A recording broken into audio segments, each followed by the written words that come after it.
우리 지난주에 또 우리 손정빈 형제 가정에서 또 아기가 출생해서 너무 기뻤고요. 또 우리 정수채 원사님의 그 둘째 딸 박송이 자매가 캐나다에서 들어와서 12월 달에 아기를 낳는데 나중에 알았어요. 그래서 정 권사님이 저한테 얘기해 주셔서 제가 너무 감사했는데 아들을 낳았습니다. 그래서 송이가 이제 아기를 낳아서 지금 이제 집에서 또 잘 준비하고 있습니다. 몸을. 또 우리 이제 밑에 층에 지금 유아실에 우리 유정은, 손혜수 자매 부부, 둘째 아이, 이제 첫째 아이 지성이는 지난번 세례를 받았죠. 둘째 아이가 이제 2월 이제 초에 태어납니다. 3주 남기고 이제 기도받으러 또 왔고 같이 또 예배를 드리는데 너무 반갑습니다. 보니까 정말 아주 기대함으로 이렇게 젊은 부부가 하나님 앞에 기대함으로 나온 거 보니까 너무 감사드리고, 지지난주엔 또 우리 최영록 집사 부부가 두 아이들 데려 나오니까 코로나 시대 때 우리가 다 마스크 쓰고 지내는 것 같지만 아기들은 계속 태어나는 것 같습니다. 그래서 너무 감사하고, 고은지 자매도 이제 아기를 잘 키우고 있어서 너무 감사하고, 상황이 좋아지면 우리가 새 예식을 다 하게 됐습니다. 여러분, 그래서 주 안에서 오늘도 건강한 삶이 되길 바라겠고, 나중에 광고하겠지만 우리 문정원 권사님 가정이 또 일부 예배 때 온 가족이 모여서 또 장례식장에서 예배를 또 방송으로 우리 밴드 예배를 잘 드리고, 지금도 이제 문상객들을 맞이하고 계신데, 여러분 오늘도 하나님의 위로와 사랑과 건강함이 넘치기를 주의 이름으로 간절히 축원합니다. 탁월한 설교자인 스폴전이 무려 150년 전에 이런 설교를 했다는 것에 놀라움을 금치 못합니다. 지금이야말로 하나님의 은혜가 더욱 절실하다. 왜냐하면 지금의 그리스도인들이 하나님을 믿으면서도 너무 나약하고 세상에서 기쁨을 누리지 못하고 일상에서 찬송을 하지 못하기 때문이다. 그래서 우리의 궁극적인 해답은 위로부터 오는 하나님의 은혜에 있다. 은혜가 없으면 우리의 기도나 믿음이나 또 사랑도 아무것도 아니기 때문이다.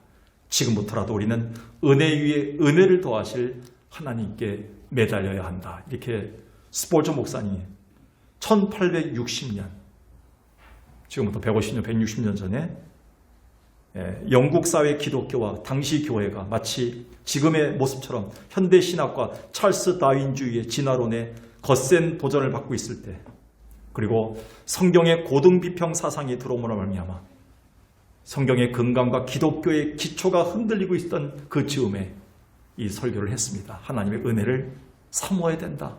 하나님의 은혜만이 해답이다. 라는 설교를 했다는 것이죠. 뿐만 아니라 소위 신신학 또는 신사상의 공격을 받으면서 칼빈주의 개혁신앙이 그 힘을 잃어갔다는 거, 우리와 비슷하지 않습니까? 그래서 그제나 지금이나 바른 신앙을 회복하려는 소망을 품은 자들의 입에서 마르지 않는 단어 하나가 있다면 그것은 바로 은혜라는 말입니다. 이 하나님의 은혜만이 우리의 피폐하고 무너진 신앙을 다시 회복할 수 있기 때문입니다. 그래서 우리는 명심해야 합니다. 비록 우리가 영의 지배를 받고 산다고 하지만 여전히 우리는 완벽한 사람은 없으며 죄의 유혹에 노출되기 쉬운 연약한 인간일 뿐입니다. 따라서 마치 중병에서 벗어난 사람이라 할지라도 그가 계속 건강 관리를 하는 것처럼 우리 또한 날마다 주의 은혜의 관리를 하면서 은혜를 갈망하고 살아야지만, 그리고 은혜 위에 굳게 서야지만 승리할 수 있음을 우리는 명심해야 됩니다. 그래서 베드로는 자기의 마지막 유언장과도 같은 베드로전서에서 이렇게 씁니다. 내가 너희에게 간단히 써서 너희에게 명령한 것이 있다. 그것은 하나님의 참된 은혜를 증언하는 것인데 너희는 이 은혜에 굳게 서라. 이렇게 합니다. 여기에 은혜에 굳게 서라는 stand firm, stand fast란 말로 영어 성경을 쓰였는데 이 말의 뜻이 있습니다.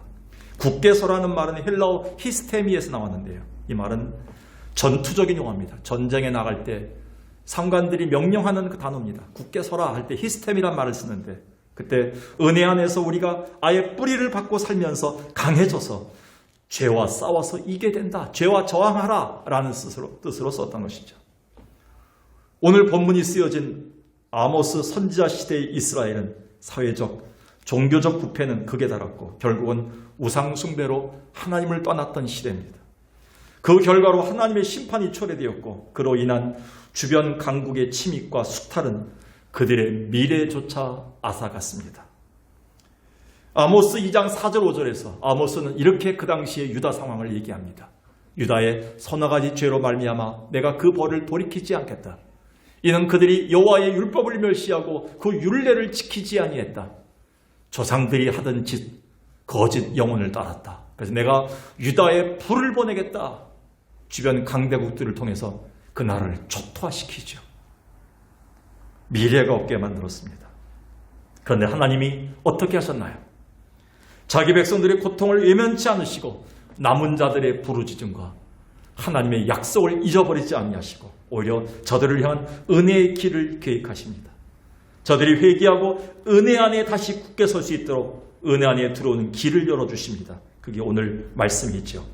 오늘 본문은 그래서 은혜 위에 머문 자들이 주시는 회복의 약속을 얘기합니다.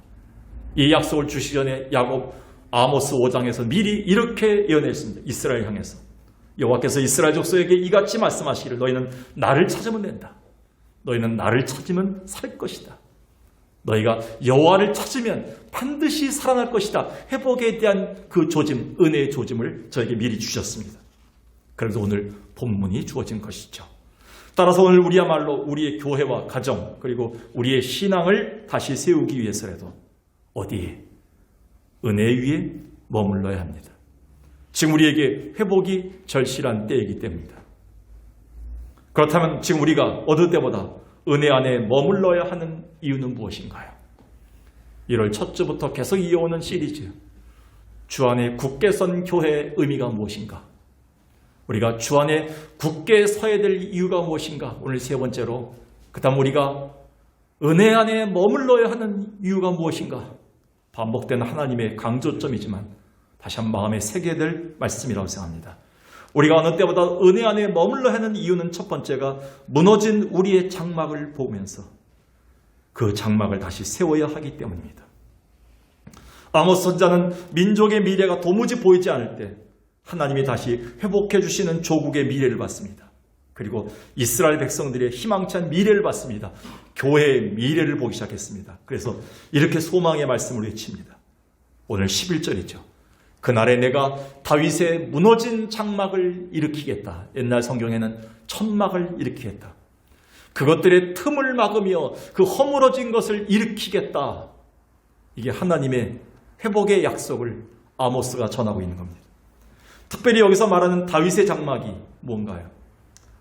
하나님이 통치하시는 통일 왕국을 말하는데 원래 다윗 왕국은 당시 근동 지방에서 평화와 번영과 영화를 자랑했던 나라였습니다. 그러나 그들이 하나님께 불의하여 징노를 받았고 그로 인해 마치 장막이 찢겨지던 나라가 북이스라엘과 남유다로 쪼개졌고 결국엔 주병 열강들에 의해 짓밟히고 무너졌습니다. 따라서 이젠 그들에게는 미래조차 없어졌는데 하나님은 다시 통일 왕국을 세우겠다고 다윗의 찢어진 장막을 다시 붙여서 다시 통일을 이루겠다고 하나님은 약속하고 있는 겁니다. 흔히 가정에서 부모 자식 간이나 부부 간의 질서가 무너지면 쉽게 회복이 됩니까? 요즘 점점 시대가 흘러가면서 가정에서 근간이 무너지고 질서가 무너지면요 회복하기란 여간 옳은 게 아닙니다. 특별히 가정 장막을 다시 세운다는 것은 너무나 어불성설입니다. 요즘은 하물며 기강이 무너진 나라를 다시 세우는 일은 더 불가능한 것이죠. 그럼에도 하나님은 자기를 떠난 패역한 백성, 즉 심판의 대상인 이스라엘을 다시 품고 남은 자들을 통해서 통일왕국을 다시 세우겠다고 말씀하십니다. 이게 은혜죠. 하나님의 은혜로 세우겠다는 약속을 하십니다. 그뿐인가요? 하나님은 계속해서 틈을 막아주시겠다 이렇게 약속합니다. 틈을 막아주시겠다. 이 틈을 막아주시겠다는 약속까지 하시는데 이것은 뭐냐면 북이스라엘과 남유다로 나누어진 채로 200년 이상을 살았습니다.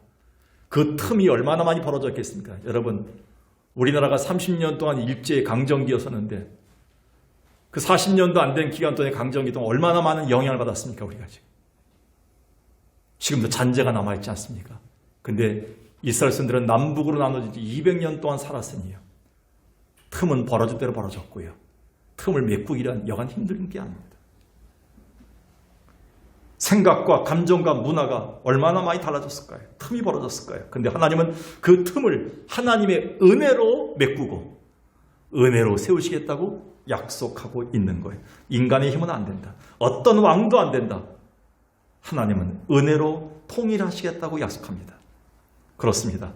흩어지고 무너진 가정과 교회, 그리고 사람들의 서로 나누어지고 찢겨진 감정들을 다시 회복할 수 있는 분은 우리를 만드신 하나님뿐입니다. 하나님의 그 무너진 터전과 장막을 다시 영화롭게 세울 방법은 은혜밖에 없습니다. 그래서 참 건축자이신 예수 그리스도만이 교회를 다시 세울 수 있고 흩어진 우리의 가정 장막을 다시 세울 수 있다고 약속합니다. 고린도전서 3장 10절에서 바울은 무너지고 틈이 벌어진 고린도 교회를 향해서 이렇게 고민합니다. 내게 주신 하나님의 은혜를 따라 내가 다시 지혜로운 건축자가 돼서 너희에게 터를 다시 닦겠다. 바울은 자기의 힘으로 자기의 권세로 저들을 명령한 것이 아니라 하나님의 은혜를 따라 세우겠다 이렇게 얘기합니다. 안타깝게도 지난 2년간 코로나 팬데믹으로 인해 우리나라 기간 산업과 가정들 그리고 사업장과 생활의 터전들이 여지없이 무너지고 틈이 많이 벌어져 있습니다. 더 마음 아픈 것은 다윗의 장막인 정통교단 교회가 3,000여 개 이상이 문을 닫았습니다. 주일 학교와 청소년부가 지금 통계상으로는 5,000여 개가 사라졌습니다. 한마디로 하나님의 은혜 아니고는 도저히 세울 수 없는 현실에 우리는 직면해 있습니다. 이제라도 우리가 정신을 차리고 솔로몬이 그렇게도 간절히 주님의 은혜를 갈망하며 다시 무너진 가정과 나라를 세우려고 하나님 앞에 회개하며 기도했던 이 은혜 사모의 기도를 다시 시작해야 됩니다. 시편 127편에서 솔로몬은 이렇게 하나님 앞에 외칩니다. 여호와께서 집을 세워주지 않으시면 세우는 자의 수고가 헛되며 여호와께서 성을 지키지 아니하시면 파수꾼의 깨어있음이 헛됩니다. 오늘 우리가 무너진 장막을 다시 세우는 주의 은혜 안에 거하는 자 되기를, 은혜 안에 머무는 자 되기를 주의 이름으로 간절히 축원합니다. 두 번째는요, 갈급한 우리 심령을 다시 채워야 하기 때문입니다.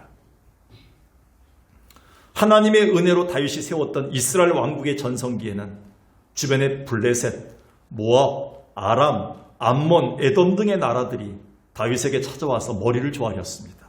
그리고 많은 조공물을 바쳤습니다. 다윗 왕이여, 우리나라 좀 봐주십시오. 우리나라 잘 해주십시오. 다윗에게 늘 항복했습니다. 그게 열왕기상하, 사무엘하 8장 1절과 14절에 이렇게 기록되어 있습니다. 그 후에 다윗이 블레셋 사람들을 쳐서 항복을 받고 블레셋 사람의 손에서 메덱 안바를 빼앗으니라. 그러니까 그 당시에 다윗이 손만 대면 다 승리하는 거예요. 손만 대면 다 항복하는 거예요. 적국들이다. 이게 다윗의 통일왕국이었습니다. 하나님의 은혜였지요. 다윗이 에돔의 수비대까지 뒀습니다. 그리고 에돔을 지켰습니다. 에돔 사람들이 다윗의 종이 된 거예요. 다윗이 어디를 가든지 여호와께서 이기게 하시니라. 이 성경이 중요해요. 이걸 잊어버린 거예요. 이스라엘 사람들이. 다윗이 어디를 가든지 하나님이 저들에게 은혜를 주셔서 이기게 하셨다. 이게 성경의 기록인데 이거를 잊어버린 겁니다. 하나님의 은혜였는데 하나님의 은혜를 망각하다니. 하나님 앞에 범죄하게 되었을 때 다윗 왕국은 남북으로 분열되고 열방들은 철저히 이스라엘을 짓밟습니다. 은혜 아래 누렸던 영화와 풍성함을 잃어버렸습니다. 그럼에도 은혜의 하나님은 이토록 패역하고 배은망덕한 이스라엘을 아주 버리지 아니하시고 남은 자들을 통해서 저들의 뿌리를 통해서 하나님 다시 회복하시는데 갈급한 심령까지도 채워주시겠다고 풍성함을 주겠다고 약속하고 있는 겁니다. 그게 회복의 약속입니다. 오늘 본문 13, 14절을 보겠습니다. 여호와께서 가라사대 날이 이를 것인데 어떤 날이냐? 그때는 파종하는 자가 곡식 추수하는 자의 뒤를 따라가면서 씨를 심다 그랬어요. 앞에서는 추수하고 있는데 뒤에서 씨를 심는 거예요. 그러니까 노는 날이 없이 그리고 한가한 날이 없이 날마다 수확하고 그리고 씨를 뿌리는 그 기쁨, 풍성함의 은혜를 누리게 된다는 겁니다. 산마다 포도주, 단 포도주를 내고 작은 산들은 녹으리라. 여기 작은 산들은 녹으리라는 표현은요, 아름다운 표현입니다. 이게 뭐냐면 산마다 염소하고 그리고 양들을 풀어놨습니다. 이스라엘의 양과 염소들이 산에 다 풀어놨는데 너무 많으니까 그 양과 염소들이 젖을 생산하는 거예요. 풍성한 그 우유를 생산해서 풍족하게 저들의 삶을 윤택하게 하는 거예요. 이런 축복을 하나님 주시겠다고 약속하고 있는 거예요. 메마른 너희의 창고가 고갈된 너희의 삶을 하나님 풍성하게 채워주겠다는 풍성함의 약속을 저들에게 주신 겁니다. 다시 말해서 하나님의 은혜가 다시 부어지면 그때는 쉴 새도 없이 하나님의 창고가 풍성히 채워지는 은혜가 있음을 약속한 겁니다. 그리고 14절에도 보겠지만 사로잡힌 것을 돌이키신다는 것을 통해서 이스라엘이 바벨론 포로에서 온전히 돌아올 것을 약속한 겁니다. 이것을 학자들이 이렇게 얘기합니다. 오늘날로 얘기하면 희생과 감사제가 있는 예배의 회복을 말한 것이다. 그리고 교회 공동체의 진정한 회복을 말한 것이다. 즉 영적인 부흥이요 신령이 다시 뜨거워지고 풍성함을 얻게 되는 회복의 은혜다 이렇게 얘기합니다. 물론 궁극적으로는 장차 교회의 주인으로 오실 예수 그리스도가 주신 성령의 충만, 곧 성령을 통해 주신 은혜의 충만의 회복을 말한 것입니다. 그래서 요한은 요한복음 7장 36절 이후에 37절에서 이렇게 얘기합니다. 명절 큰 날에 예수께서 서서 외쳐 이르시되 누구든지 목마르거든 갈급하거든 내게로 와서 마셔라. 나를 믿는 자는 성경에 이른과 같이 그 배에서 생수의 강이 흘러나오리라 하시니, 이 말씀은 저들이 믿은 다음에 받을 성령을 가르쳐 말씀하신 것이다. 얼마나 정확한가요? 아모스 때 예언했던 게 얼마나 정확합니까? 곳곳에 풍성함의 은혜, 산마다 넘치는 은혜, 교회마다 가정마다 넘치는 하나님의 풍성함의 은혜가 흘러넘치는 것을 하나님 예언하셨는데 예수를 통해서 이루어지고 있는데, 예수는 반석이시고 예수는 은혜이시기 때문에 예수를 사모하는 것은 바로 예수 안에 선다는 것은 은혜에 서는 것이고 은혜를 사모하는 것이다, 이렇게 가르치는 것이죠. 여러분, 새해 들어서 여러분 무엇을 위해 기도합니까? 하나님, 지금이야말로 우리 영혼이나 심령이 갈급할 대로 갈급해져 있습니다. 우리 가정이 메말라 있습니다. 우리 교회를 볼 때 하나님 갈급합니다 라고 고백해야 됩니다. 교회 공동체나 가정들이 무너질 대로 무너져 있으며 오랫동안 예배와 찬송과 영적 공동체가 없었기 때문에 영적 고갈의 시대를 겪고 있습니다. 요즘 누가 글을 썼더군요. 마스크를 쓰고 있으면 말을 안 해서 좋은 것 같지만 자기 할 말만 하고 끊기 때문에 힘들다는 거예요. 대면에서 얘기하면 나중에 손이라도 잡고 밥이라도 먹으면 괜찮은데 전화 한마디가 끝나고 마스크 쓰고 내가 할 말만 하고 끝나기 때문에 오해와 갈등이 생기고 감정의 골이 깊어진다는 겁니다. 그래서 이 코로나가 지난 다음에 이 벌어졌던 팀들을 어떻게 메꿔야 될까? 교회별로, 성도들별로, 그리고 가정별로 어떻게 메꿔야 될까? 지금 이게 가장 큰 문제라는 겁니다. 인간과의 관계 속에서는 정이 있는데 그게 다 사라지고 있는 겁니다. 지금 우리는 예배 안 모이는 거, 그저 가끔가다 방송으로 보면 되는 거, 이렇게 하는 것이 아닙니다. 이것은 영적 공동체가 지금 하나님의 풍성한 그 하나님의 젖줄기를 차단한 것과 똑같습니다. 우리는 다시 사모해야 됩니다. 영적 고갈의 시대 하나님 앞에 사모해야 됩니다. 아모스가 이렇게 예언했습니다. 그 시대를. 아모스 8장 11, 13절에 그 당시 시대와 지금이 뭐가 다른가요? 여호와의 말씀이 이르니라. 보라, 날이 이를지라. 내가 기근을 땅에 보내리니 양식이 없어 주림이 아니다. 물이 없어 가람이 아니다. 여호와의 말씀을 듣지 못한 기간이라. 사람이 이 바다에서 저 바다까지 북쪽에서 동쪽까지 비틀거리며 여호와의 말씀을 구하려 돌아다녀도 알지 못한다. 얻지 못한다. 그런데 가장 문제가 13절이에요. 아모스 시대도 비슷했어요. 갈급해지니까요. 다음 세대, 가장 팔팔한 청년의 세대, 미래가 담겨있는 우리의 기둥, 아름다운 처녀와 젊은 남자들이 다 갈아야 쓰러진 상태로 있는 겁니다. 코로나 시대 때 가장 많이 공격하는 게 어디겠습니까? 다음 세대예요. 어린 세대들이에요. 우리는 이미 다 이 세월을 지내왔어요. 다음 세대는 이 공동체의 은혜와 하나님의 기쁨, 그 헌신과 하나님의 부음, 그 하나님의 그 풍족함을 별로 누리지 못하고 자랐어요. 우리는 하나님 앞에서요, 이 은혜를 사모해야 돼요. 이 은혜가 무엇입니까? 갈급한 심령을 다시 채우는 하나님의 은혜를 사모해야 돼요. 그래서 이사야 55장 1절과 6절에서 이사야는 이렇게 얘기했습니다. 너희 목마른 자들아 물로 나오라. 돈 없는 자도 오라. 너희는 와서 사 먹되 돈 없이 값 없이 와서 포도주와 젖을 사라. 6절에 너희는 여호와를 만날 만한 때 찾으라. 가까이 계실 때 그를 부르라.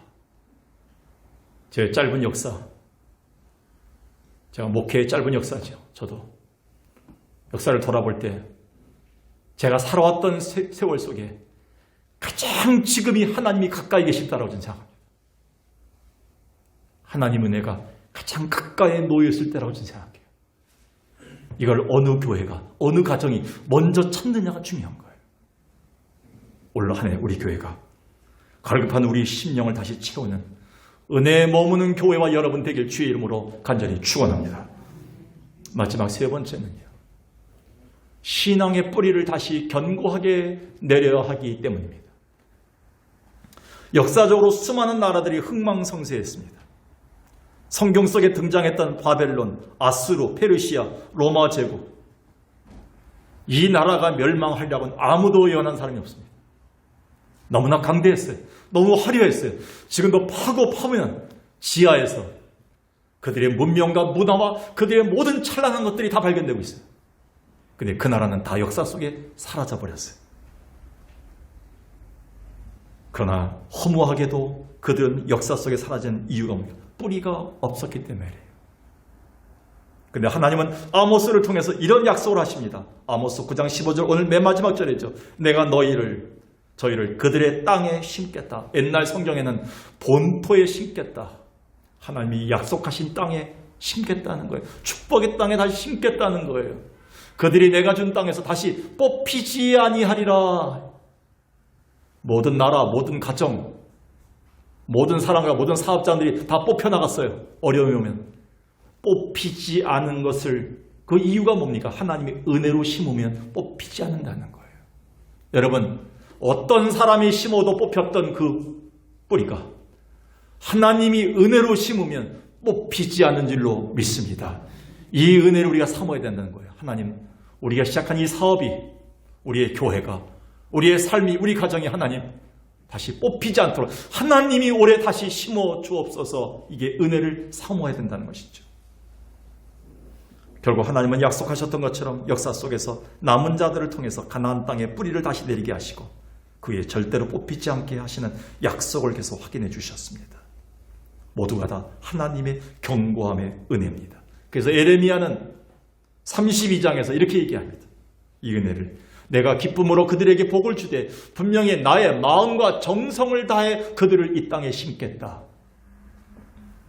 그래서 그곳에서 허락한 복을 주겠다. 난 이 성경을 보면서요. 어제 울림이 오더라고요. 그래서 옛날에 이 성경 무심코 지나갔는데요. 어제 보다 보니까 하나님이 내 마음과 정성을 다해서 뿌리를 심어주겠다. 내 정성을 다해서 너를 심어주겠다. 이렇게. 하나님이 마음과 정성을 다해서 우리 교회를 오래 심어주시고 여러분 가정과 자녀들의 모든 삶을 심어주기를 기도하시기 바라겠어요. 하나님이 정성과 마음을 당해 심어주면 뽑을 사람이 없다는 거예요. 견고한 뿌리가 되기 때문에 그렇습니다. 우리 신앙생활에도 이 신앙의 뿌리가 깊이 내려지는 은혜가 왜 필요한가요? 뿌리가 깊이 내린 나무는 큰 바람에도 그리고 비바람에도 쓰러지지 않습니다. 뽑히지 않습니다. 들었던 말씀과 받았던 성령의 권능이 어느새 코로나를 지나면서 마귀에게 빼앗기고 흐물해지고 점점 뿌리채 뽑혀나가는 것은 아닌가요? 마태는 2000년 전에 이미 주님의 말씀을 깨닫고 이 비유를 통해서 은혜를 뿌리 깊게 심을 것을 우리에게 경고했습니다. 마태복음 13장입니다. 그런즉 씨 뿌리는 비유를 들으라. 아무나 천국 말씀을 듣고 깨닫지 못할 때는 악한 자가 와서 그 마음에 뿌려진 것을 빼앗나니 이는 곧 길가에 뿌려진 것이다. 23절에 보니까 좋은 땅에 뿌려졌던 것은 말씀을 듣고 깨닫는 자니 결실하여 어떤 것은 100배, 어떤 것은 60배, 어떤 것은 30배가 되느니라. 여러분 오늘 들었던 말씀이 받았던 은혜가 여러분 주신 하나님의 복들이 여러분의 삶에 깊이 뿌리 내리지 않으면 마귀가 와서 계속 빼앗아가는 거예요. 감정을 통해서, 내 약점을 통해서, 주변 측근들을 통해서, 환경들을 통해서 자꾸 흔들어 갖고요, 여러분의 씨를 자꾸 토해내게 만들고 그걸 뺏어가는 거예요. 올해는 받았던 말씀이, 받았던 은혜를 깊이 뿌리 내리는 시간들을 자꾸 가져야 됩니다. 그럴 때 우리 자녀들에게 30배, 60배, 100배를 물려줄 수 있다는 거예요. 하나님은 성경에서 2배, 3배, 3.5배 그렇게 얘기하지 않았어요. 하나님은 통 크게 30배, 60배, 그 다음에 한 70 나올 줄 알았는데 100배. 이 말 하신 분이 거짓말 하신 분이라면 다음 주부터 교회를 우리는 나오지 않으면 돼요. 이분이 살아계신 하나님, 거짓말하지 않는 신실하신 하나님의 약속이라면 이 약속 믿고 뿌리를 단단히 내리시기 바라겠어요. 그게 은혜밖에 없다는 겁니다. 언젠가 제가 소개했던 그림이고 그 내용인데요. 중국 동쪽에서만 자라는 모소 대나무가 있습니다. 일명 모죽이라고 부릅니다. 모죽. 이 대나무는 농부가 씨를 심고 열심히 거름을 주었음에도 4년 동안은 죽순이 3cm밖에 자라지 않아요. 그래서 처음에는 농부들이 실망해서 다 뽑아버렸다고 합니다. 근데 웬걸 심은 지 5년 만에 하루 30cm가 자라더니 불과 6주 만에 15m나 자라납니다. 학자들이 그 뿌리를 파서 연구해 보니까 지난 4년 동안 대나무는 아무것도 안 자란 게 아니라 밑으로 계속 자라고 있었다는 겁니다. 즉 4년 동안 뿌리가 깊이 내려가 서로 얽히고 얽혀서 밑에서 단단해졌고 그 후에는 거짓말 같게도 위를 향해서 무서운 속도로 치고 올라왔다는 겁니다. 뿌리가 깊은 나무가 얼마나 오래가고 성장하는지 아십니까? 한낱 미물에서도 하나님 우리에게 가르쳐준 은혜가 너무나 큽니다. 우리는 종종 하나님을 믿으면서도 뒤끝이 안 좋다는 말을 듣습니다. 그 결과가 마무리가 안 좋다는 겁니다. 참으로 부끄러운 신앙의 모습이 아닐까요? 그것은 신앙의 뿌리가 깊지 못하여 자주 흔들리고 틈이 생기는 신앙생활을 했기 때문입니다. 그래서 바울은 이렇게 경고합니다. 에베소서 4장 16, 17절에서 그 영광의 풍성함을 따라 그의 성령으로 말미암아 너희 속사람을 능력으로 강건하게 하시며 믿음으로 말미암아 그리스도께서 너희 마음에 계시게 하시고 너희가 사랑 가운데서 뿌리가 박히고 터가 굳어지기를 원한다.